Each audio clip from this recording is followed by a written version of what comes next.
Meanwhile, Jordan Hicks today it was announced that he is getting a 4-year, $44 million contract from the San Francisco Giants to now be a starting pitcher. What? I didn't see the starting pitcher part. He is going to be a starting pitcher for the San Francisco Giants. It's weird. This sounds like a terrible experiment waiting to happen. Like 4 years? Like that's something you do with a guy that's in your organization that you've seen something out of that would lead you like, okay, he's our long reliever, and to be honest, I think he's the best option. We're going to convert him over. They tried Chapman. The Reds did that with Chapman for a little bit, right? They were like, Aroldis Chapman is so electric. Let's try him as a starter. It didn't work, obviously. And that was because he was a hard thrower like Jordan Hicks. But giving a 4-year, $44 million contract to a guy that you haven't seen start and risking that just seems insane. It's kind of weird. Yeah. He has had essentially a 5-year career. He actually opted out of playing during the COVID-19 season, so he did not play at all in 2020. But in his time, Jordan Hicks has been, pretty good. Last year, he best of his career had a 2.63 ERA, 1.083 WHIP, an ERA plus of 164. I really like Jordan Hicks. Yeah. But like that just seems like what a crazy risk to be giving a 4-year terrible deal. Injury history. He did terrible. How is that going to get better? What percentile would you put his walk rate in? I'm sure it's high because he throws hard. He throws like 104. Yeah. He's 15th percentile for walks. That's pretty miserable. Yeah. He did start 8 games for the Cardinals back in 2022, so it's not like he hasn't started before, but not really. Just an odd thing when it comes to the Giants and what they're doing with their starting rotation, right? That's just so much. I'm not aware of his injury history.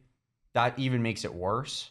It just seems like just a ridiculous move to me. The Giants have freaked out this offseason. Yeah, have they not? They missed out on every single one of their top targets.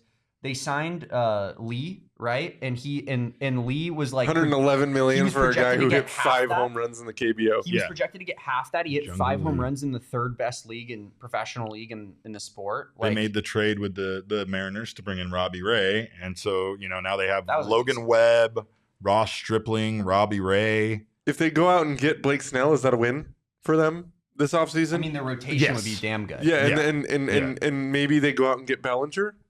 If they got Bellinger and Blake Snell, the top 2 free agents available, I think, I'd say. They're linked to both. They are. Well, and again, like you said, this is what I was talking about the whole time with the Shohei Ohtani. Like, when you are going to sign Shohei, you have to budget for Shohei. And when you swing and miss on Shohei, it's not like you're going to go out and give another guy $1 billion. But what you do have is theoretically $1 billion fucking lying around for the next 10 years that you somehow made peace with paying a player, right? So then you can pay other guys and have it not affect you. I did nitpick at Jordan Hicks's Baseball Savant page. Like, there's a ton of red on that page. Sure. But it's still one of those, like, is it proven?